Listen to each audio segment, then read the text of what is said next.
My name is Demetrius Shipp Jr., and I play Tupac Shakur in All Eyez on Me. I'm from Carson, California, born into the church. Both of my grandfathers have churches. Music is like my life, and born into that, I was a drummer playing at both of their churches. My father's relationship with Death Row, he was actually there before Tupac got there. He was there producing for Jewel. Pac got there, and then my dad ended up producing Toss It Up, which was his first single off his last album while he was alive, Machiavelli. The first time that I heard the Toss It Up song on the radio, my pops produced, and that moment was dope. I remember also there was this thing called The Box, and you could request whatever video you wanted to see, and the Toss It Up video had dropped, and so my dad just kept having the Toss It Up video played in the house, and we was just, they were rocking to it all day. As a kid, I'm like, oh my, this is amazing. Tupac is the biggest artist out. My dad produced his first single on his album.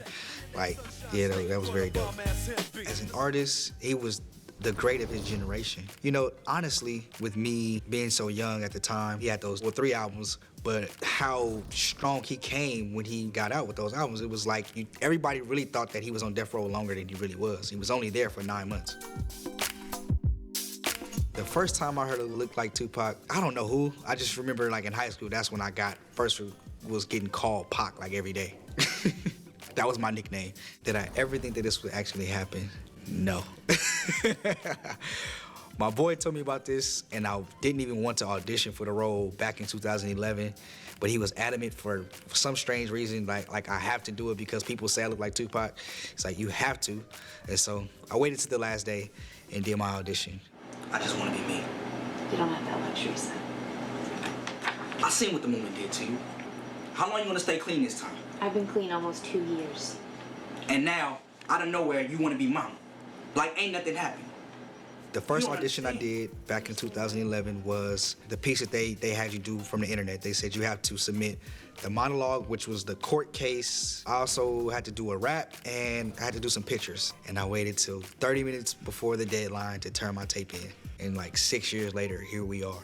At no point at all was I ever comfortable and knew that I had this role in the bag. It was always, I was on the edge of my seat to see what was gonna happen. I got the call that I got the role 12 days before I was due in Atlanta. Hey, Mark. Hey, be quiet, guys. Thank you. Hey, Marker. LT Hutton is everything to this film. He's responsible for protecting the people in his life and not portraying anybody in a bad light, but still telling an authentic story. Back in 2011, LT gave me a USB full of just Tupac interviews and behind the scenes footage and stuff just for me to study. And so that carried on year in and year out until 2015, which was the year I did my last auditions and stuff, where I was literally night and day, nothing but Tupac. I made it mandatory for my life that I had to eat, sleep, drink Tupac. So every night before I went to sleep, turned it on, and I would wake up in the middle of the night. Funny thing is, every other app that you can play on your TV, you know what I'm saying, with the streaming, they'll turn off after a while, but YouTube, they'll just keep on going, and they have so much stuff on Tupac that it just kept on going all night. So all night I wake up in the middle of the night, it still be going. When I wake up in the morning, it still be on. When I eat breakfast, I sit down and watch it. The pressure for me in this role was getting it. I put all the pressure on myself to be able to really get it because, like I said, it was never certain for me. Why the cameras all on me?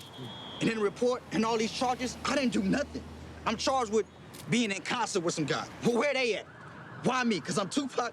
No, I'm not angry at them. I'm angry at the system. I don't want nobody else to go to jail, you know what I'm saying? But I don't want to go to jail for something I didn't do. For me, I wanted to find out how he was just at the house. I wanted to learn the stories and the things that made him himself, how he was when nobody was around. I looked at some footage that I had just of myself on my phone, joking around in my trailer with my friends or whatever. I said, wow, that was not me. I really told myself when I got there I was gonna be in character and wasn't gonna stop until I left, and I see that full on. I was in character the entire time I was in Atlanta. Crazy, man. You know what? When you said that last time, I was kind of tripping, right? But now, you're right. I am crazy. Well, everybody was giving me praise for that, but nobody knew how I was going to do the performance. So LT, the night before we had rehearsals, he's like, I need you to take your energy up. Now, mind you, this whole time I knew, and I don't want to brag by any stretch, but I knew that I had it down. I'd done it too much in the shower and on camera.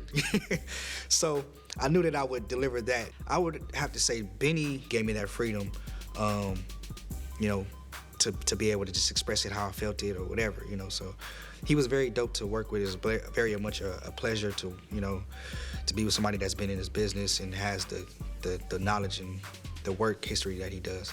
The day before, I said, he had me coming out to Hail Mary. I said, nah, Pac came out to Ambitious as a Writer. Like, I have to come out to that because I knew the energy that would bring, and I knew I had that first part down. So, you know, the Outlaws are there, almost 1,000 extras there. They haven't seen me yet, and I came out on fire. I won't deny it, I'm a straight rider.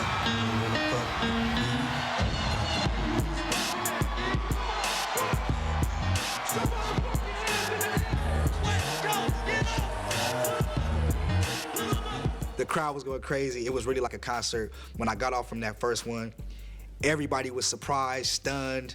The cast, the crew, they was like, I could not believe that. Like, it looked so authentic. I had people that were actually there at the House of Blues that night with, you know what I'm saying, the actual performance, and they was like, dude, it's so identical, it's scary. So I kind of knew I was gonna get that one right.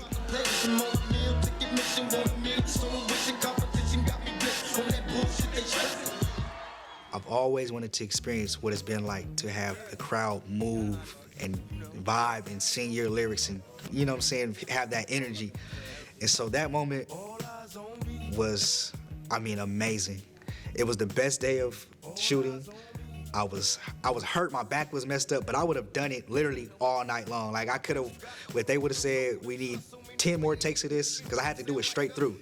If we needed 15 more, I would have done it to 6 o'clock in the morning, because it was just really that crazy energy, and it was just a very dope atmosphere. Like, it was crazy. Yo, Pac, what up? The most challenging scene was the death scene. And that's because it's all real, and this was the ending for him. We shot it, the last scene that we shot happened to be the death scene. It was just kind of like, wow, this is really the story. This is really where this ended. There was so much left. There was such an impact made, and it's cut way too short.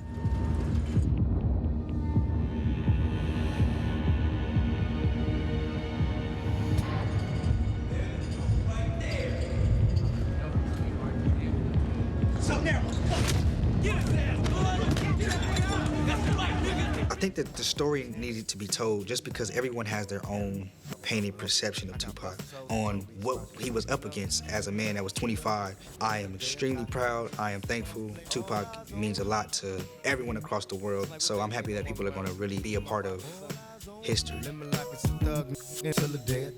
know y'all watching.